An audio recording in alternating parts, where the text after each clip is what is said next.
বাংলা সাহিত্যের কিছু রোমাঞ্চকর ভৌতিক গল্প, গোয়েন্দা কাহিনী ও ছোট গল্প দিয়ে সাজানো আমাদের এই বিশেষ নিবেদন।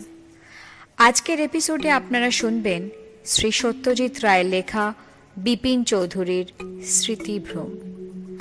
গল্প পাঠ ও গল্পের বিভিন্ন চরিত্রে গোবিন্দ। শুরু করছি আজকের গল্প বিপিন চৌধুরীর স্মৃতিভ্রম। নিউ মার্কেটের কালীচরণের দোকান থেকে প্রতি সোমবার আপিস ফেরতা বই কিনে বাড়ি ফেরেন বিপিন চৌধুরী।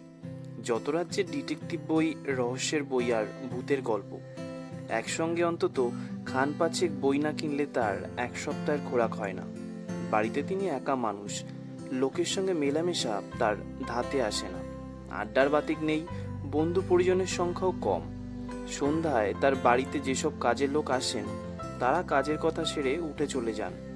যারা ওঠেন না বা উঠতে চান না, বিপিনবাবু তাদের 8:15 বাজলেই বলেন, আমার ডক্টরের আদেশ আছে, 8:30 খাওয়া সারতে হবে, কিছু মনে করবেন না। খাওয়ার পর আধ ঘন্টা বিশ্রাম, তারপর গল্পের বই হাতে নিয়ে সোজা বিছানায়। এই নিয়ম যে কতদিন ধরে চলছে বিপিনবাবুর নিজেরই তার হিসেব নেই। আজ কালীচরণের দোকানে বই ঘাঁটতে ঘাঁটতে বিপিনবাবুর খেয়াল হলো আরেকটি লোক যেন তার পাশে কিছুক্ষণ থেকে দাঁড়িয়ে আছে। বিপিনবাবু মুখ তুলে দেখেন একটি গোলগাল অমায়িক চেহারার ভদ্রলোক তারই দিকে চেয়ে হাসছেন। আমায় চিনতে পারছেন না বোধ হয়? বিপিনবাবু কিঞ্চিত অপ্রস্তুত বোধ করলেন। কই, এর সঙ্গে তো কোনোদিন আলাপ হয়েছে বলে তার মনে পড়ে না। এমন মুখও তো কোনো মনে পড়ছে না তার। অবশ্যই আপনি কাজের মানুষ, অনেক রকম লোকের সঙ্গে দেখা হয় তো রোজ, তাই বোধ হয়। আমার কি আপনার সঙ্গে আলাপ হয়েছে এর আগে? বিপিনবাবু জিজ্ঞেস করলেন। ভদ্রলোক যেন এবার একটু অবাক হয়ে বললেন, আজ্ঞা 7 দিন দুবেলা সমানে দেখা হয়েছে। আমি গাড়ির ব্যবস্থা করে দিলুম, সেই গাড়িতে আপনি হুড্রু ফলস দেখতে গেলেন, সেই 1958-এ রাঁচিতে। আমার নাম পরিমল ঘোষ। রাঁচি? বিপিনবাবু এবার বুঝলেন যে ভুল তার হয়নি, হয়েছে এই লোকটিরই।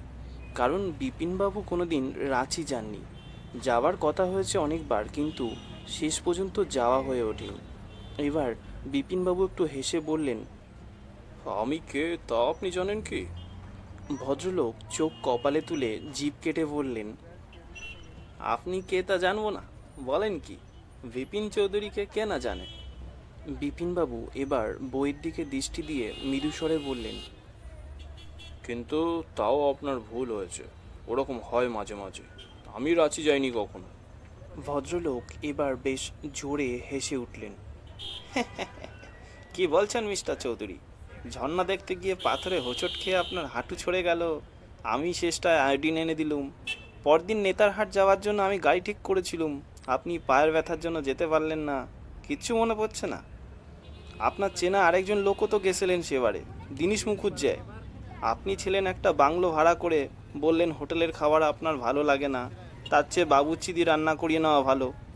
দীনেশ মুখুজ্জি ছিলেন তার বোনের বাড়িতে, আপনাদের দুজনের সেই তর্ক লেগেছিল একদিন চাঁদে যাওয়ার ব্যাপার নিয়ে, মনে নেই? সব ভুলে গেলেন? আরও বলছি, আপনার কাঁধে একটা ঝোলানো ব্যাগ ছিল, তাতে গল্পের বই থাকতো, বাইরে গেলে নিয়ে যেতেন, কেমন ঠিক কি না? বিপিনবাবু এবার গম্ভীর সংযত গলায় বললেন, আপনি 58-এর কোন মাসের কথা বলছেন বলুন তো? ভদ্রলোক বললেন, মহালয়ার ঠিক পরেই, হয় আশ্বিন নয় কার্তিক। বিপিনবাবু বললেন, আগে না, পুজোয় সে বছর আমি ছিলাম কানপুরে আমার এক বন্ধুর বাড়িতে। আপনি ভুল করলেন, নমস্কার। কিন্তু ভদ্রলোক গেলেন না।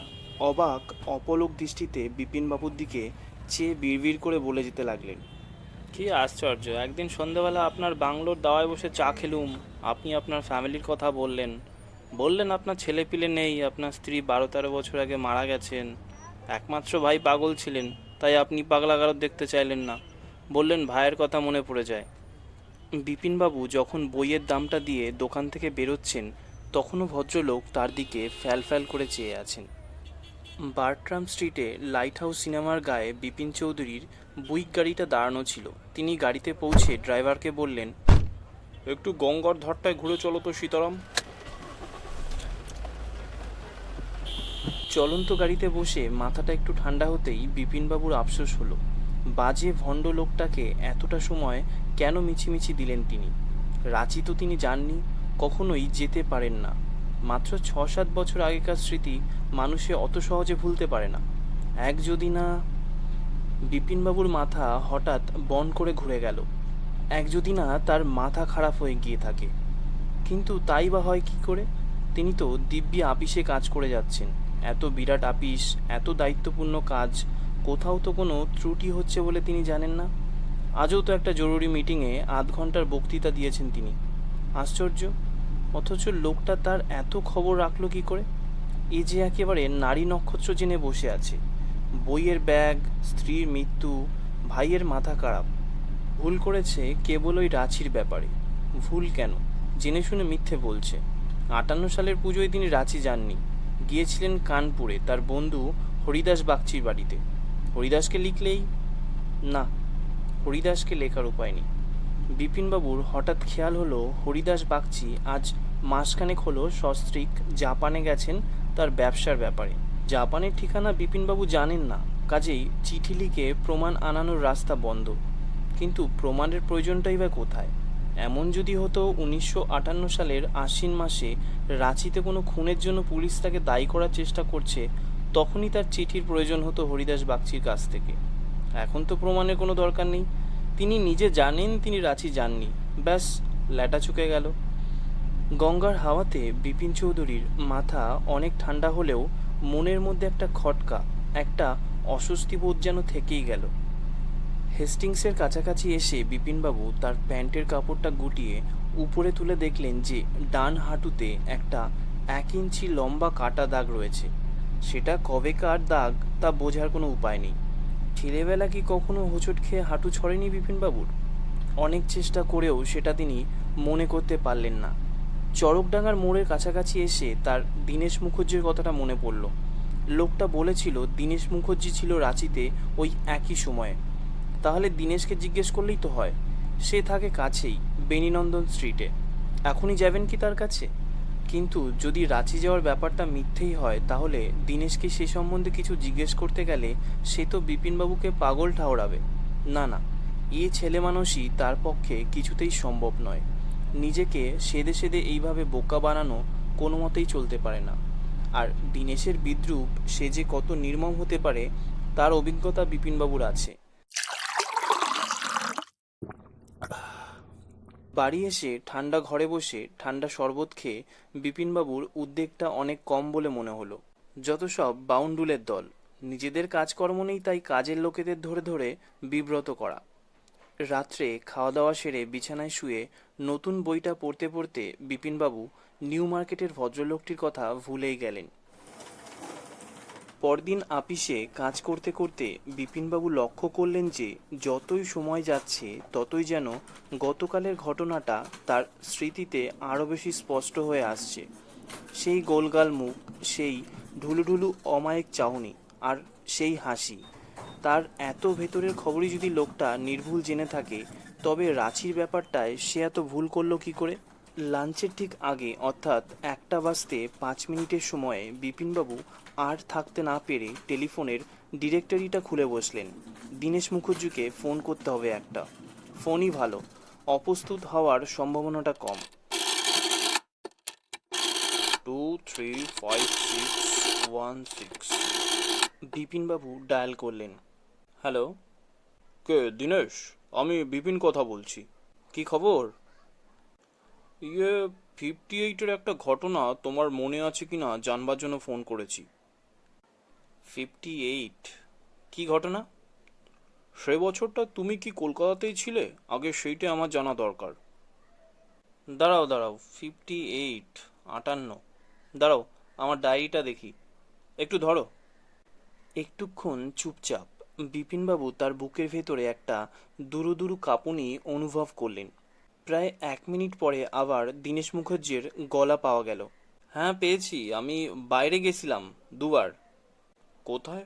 একবার গেছিলাম ফেব্রুয়ারিতে, কাছেই কেষ্টনগর, আমার এক ভাগ্নের বিয়েতে। আরেকবার, ও এটা তো তুমি জানোই, সেই রাঁচি, সেই যে যেবার তুমিও গেলে। ব্যাস, কিন্তু কেন বলো তো? না, একটা দরকার ছিল। ঠিক আছে, থ্যাংক ইউ। বিপিনবাবু টেলিফোনটা রেখে দিয়ে মাথায় হাত দিয়ে বসে পড়লেন। তার কান ভো ভো করছে, হাত পা যেন সব কেমন ঠান্ডা হয়ে আসছে। সঙ্গে টিফিনের বাক্সে স্যান্ডউইচ ছিল, সেটা আর তিনি খেলেন না। খাবার কোনো ইচ্ছেই হলো না, তার খিদে চলে গেছে। লাঞ্চ টাইম শেষ হয়ে যাওয়ার পর বিপিনবাবু বুঝতে পারলেন এ অবস্থায় তার পক্ষে আপিসে বসে কাজ করা অসম্ভব। তার 25 বছরের কর্মজীবনে এর আগে এরকম কখনো হয়নি। নিরলস কর্মী বলে বিপিনবাবুর একটা খ্যাতি ছিল। কর্মচারীরা তাকে বাঘের মতো ভয় করত। যতই বিপদ আসুক, যত বড় সমস্যারই সামনে পড়তে হোক, বিপিনবাবুর কোনোদিন মতিভ্রম হয়নি। মাথা ঠান্ডা করে কাজ করে সবসময় সব বিপদ কাটিয়ে উঠেছেন তিনি। আজ কিন্তু তার সমস্ত গোলমাল হয়ে গেছে। আড়াইটের সময় বাড়ি ফিরে শোবার ঘরের সমস্ত দরজা জানলা বন্ধ করে বিছানায় শুয়ে মনটাকে প্রকৃতিস্থ করে কি করা উচিত সেটা ভাবার চেষ্টা করলেন বিপিনবাবু। মানুষ মাথায় চোট খেয়ে বা অন্য কোনো রকম অ্যাক্সিডেন্টের ফলে মাঝে মাঝে পূর্বস্মৃতি হারিয়ে ফেলে, কিন্তু আর সব মনে আছে, শুধু একটা বিশেষ ঘটনা মনে নেই। এর কোনো উদাহরণ তিনি আর কখনো পাননি। রাঁচি যাওয়ার ইচ্ছে তার অনেক দিন থেকেই ছিল। সেই রাঁচি গেছেন অথচ গিয়ে ভুলে গেলেন, এ একেবারে অসম্ভব। বাইরে কোথাও গেলে বিপিনবাবু তার বেয়ারাকে সঙ্গে নিয়ে যান, কিন্তু এখন যে বেয়ারাটা আছে সে নতুন লোক। 7 বছর আগে তার বেয়ারা ছিল রামস্বরূপ। তিনি রাঁচি গিয়ে থাকলে সেও নিশ্চয় যেত, কিন্তু এখন সে আর নেই, 3 বছর হলো নেই। সন্ধ্যা পর্যন্ত বিপিনবাবু একাই কাটালেন তার ঘরে। মনে মনে স্থির করলেন আজ কেউ এলেও তার সঙ্গে দেখা করবেন না। 7টা নাগাদ চাকর এসে খবর দিল তার সঙ্গে ধনী ব্যবসায়ী শেঠ গিরিধারী প্রসাদ দেখা করতে এসেছেন। জাদ্রের লোক গিরিধারী প্রসাদ, কিন্তু বিপিনবাবুর মানসিক অবস্থা তখন এমনই যে তিনি বাধ্য হয়ে চাকরকে বলে দিলেন যে তার পক্ষে নিচে নামা সম্ভব নয়, চুলোয় যাক গিরিধারী প্রসাদ।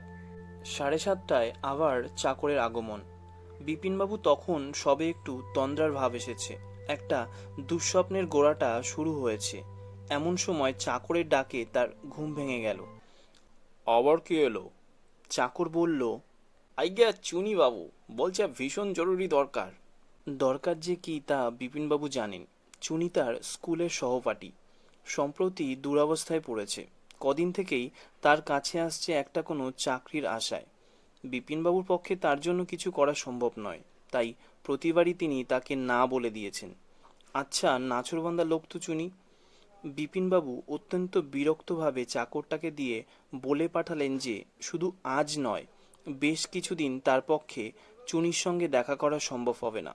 চাকর ঘর থেকে চলে যেতেই বিপিনবাবুর খেয়াল হলো যে চুনির হয়তো 58-র ঘটনা কিছুটা মনে থাকতে পারে।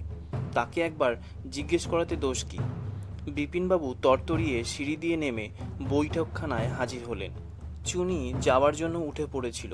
বিপিনবাবুকে নেমে আসতে দেখে সে যেন একটু অসান্বিত হয়ে ঘুরে দাঁড়ালো। বিপিনবাবু ভনিতা না করেই বললেন, শোনো চুনি, তোমার কাছে একটা বেখাপ্পা প্রশ্ন আছে। তোমার তো স্মরণশক্তি বেশ ভালো ছিল বলে জানি, আর আমার বাড়িতে তো তুমি অনেক বছর ধরেই মাঝে মাঝে যাতায়াত করছো। ভেবে দেখো তো মনে পড়ছে কি না আমি কি 58 সালে রাঁচি গিয়েছিলাম? চুনি বলল, 58? 58ই হবে, নাকি 59? রাঁচি যাওয়াটা নিয়ে তোমার কোনো সন্দেহ নেই? চুনি এবার রীতিমতো অবাক হয়ে গেল। তোমার কি যাওয়ার ব্যাপারটা নিয়েই সন্দেহ হচ্ছে? আমি গিয়েছিলাম, তোমার ঠিক মনে আছে? চুনি সোফা থেকে উঠেছিল, সেটাতেই আবার বসে পড়ল। তারপর সে বিপিন চৌধুরীর দিকে কিছুক্ষণ তীক্ষ্ণ দৃষ্টিতে চেয়ে থেকে বলল, বিপিন, তুমি কি নেশা টেশা ধরেছো নাকি আজকাল? এদিকে তো তোমার কোনো বদনাম ছিল না। তুমি কড়া মেজাজের লোক, পুরনো বন্ধুদের প্রতি তোমার সহানুভূতি নেই, এসবই তো জানতুম। কিন্তু তোমার তো মাথাটা পরিষ্কার ছিল, অন্তত কিছুদিন আগে অবধি ছিল। বিপিনবাবু কম্পিত স্বরে বললেন, তো তোমার মনে আছে আমার যাওয়ার কথা? চুনি এ প্রশ্নের জবাব না দিয়ে একটা পাল্টা প্রশ্ন করে বসল। সে বলল, আমার শেষ চাকরি কি ছিল মনে আছে তোমার? বিলক্ষণ, তুমি হাওড়া স্টেশনে বুকিং ক্লার্ক ছিলে। তোমার সেটা মনে আছে, আর আমি যে তোমার রাঁচির বুকিং করে দিলাম সেটা মনে নেই? তোমার যাওয়ার দিন তোমার কামরায় গিয়ে দেখা করলাম, ডাইনিং কারে বলে তোমার খাওয়ার ব্যবস্থা করে দিলাম, তোমার কামরায় পাখা চলছিল না, সেটা লোক ডেকে চালু করে দিলাম। এসব তুমি ভুলে গেছো? তোমার হয়েছে কি? বিপিনবাবু একটা গভীর দীর্ঘশ্বাস ফেলে ধপ করে সোফায় বসে পড়লেন। চুনি বলল, তোমার কি অসুখ করেছে? তোমার চেহারাটা তো ভালো দেখছি না। বিপিনবাবু বললেন, তাই মনে হচ্ছে। কদিন কাজের চাপটা একটু বেশি পড়েছিল। দেখি একটা স্পেশালিস্ট। বিপিনবাবুর অবস্থা দেখেই বোধ হয় চুনি আর চাকরির উল্লেখ না করে আস্তে আস্তে বৈঠকখানা থেকে বেরিয়ে গেল। পরেশচন্দ্রকে ইয়াং ডাক্তার বলা চলে। 40-এর নিচে বয়স, বুদ্ধিদীপ্ত চেহারা। বিপিনবাবুর ব্যাপার শুনে তিনি চিন্তিত হয়ে পড়লেন। বিপিনবাবু তাকে মরিয়া হয়ে বললেন, দেখুন ডক্টর চন্দ্র, আমার এই ব্যারাম আপনাকে সারিয়ে দিতে হবে।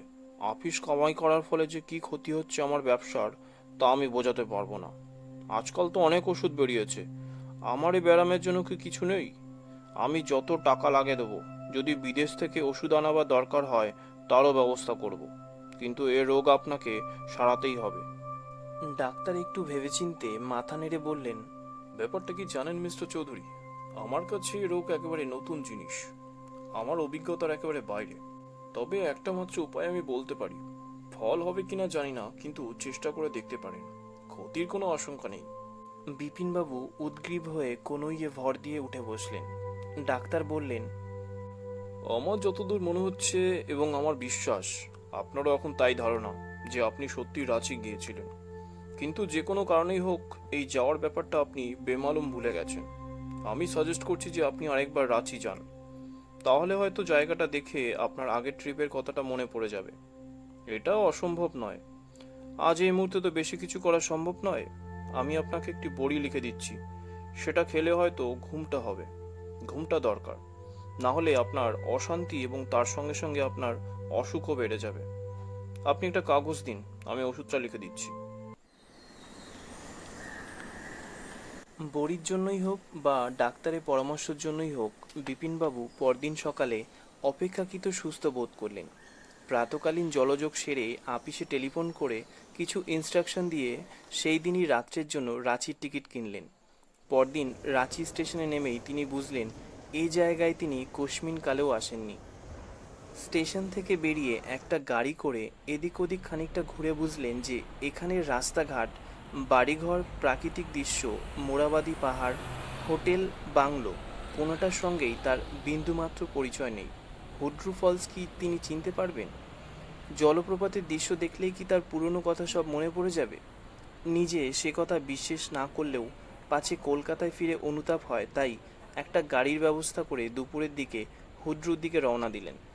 সেই দিনই বিকেল 5টার সময় হুড্রুতে একটি পিকনিকের দলের দুটি গুজরাটি ভদ্রলোক বিপিনবাবুকে অজ্ঞান অবস্থায় একটি পাথরের ঢিপির পাশে আবিষ্কার করল। এই দুই ভদ্রলোকের শুশ্রূষার ফলে জ্ঞান ফিরে পেতেই বিপিনবাবু প্রথম কথা বললেন, আমি রাঁচি আসিনি, আমার সব গেল, আর কোনো আশা নেই। পরদিন সকালে বিপিন চৌধুরী কলকাতায় ফিরে এলেন।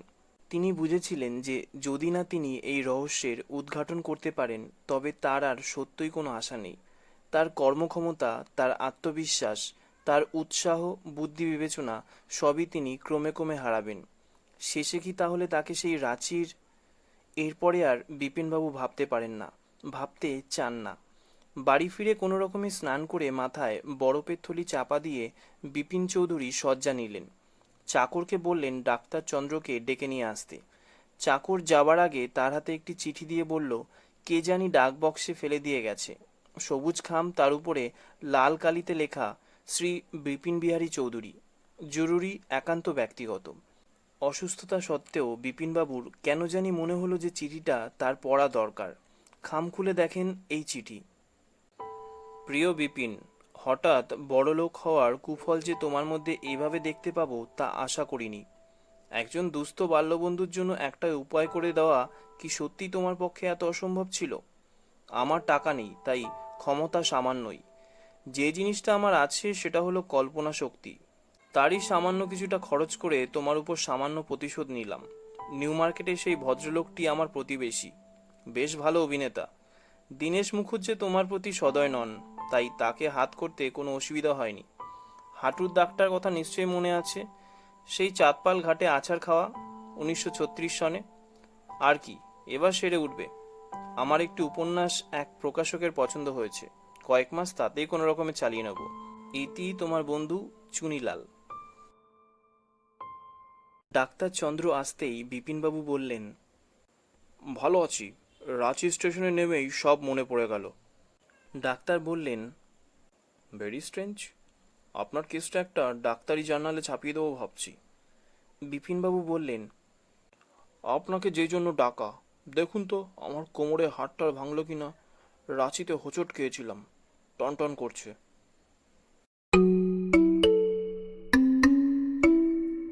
এতক্ষণ শুনছিলেন বিপিন চৌধুরীর স্মৃতিভ্রম। সমগ্র গল্প পাঠ ও বিভিন্ন চরিত্রে আমি গোবিন্দ। গল্পটি কেমন লাগলো কমেন্টে অবশ্যই জানাবেন। আর যদি গল্পটি ভালো লেগে থাকে তাহলে অবশ্যই একটি লাইক করে দেবেন এবং বন্ধুদের সাথে শেয়ার করবেন। ফিরে আসবো আরও একটি নতুন গল্প নিয়ে। ততক্ষণ ভালো থাকবেন, সুস্থ থাকবেন। Take care and by.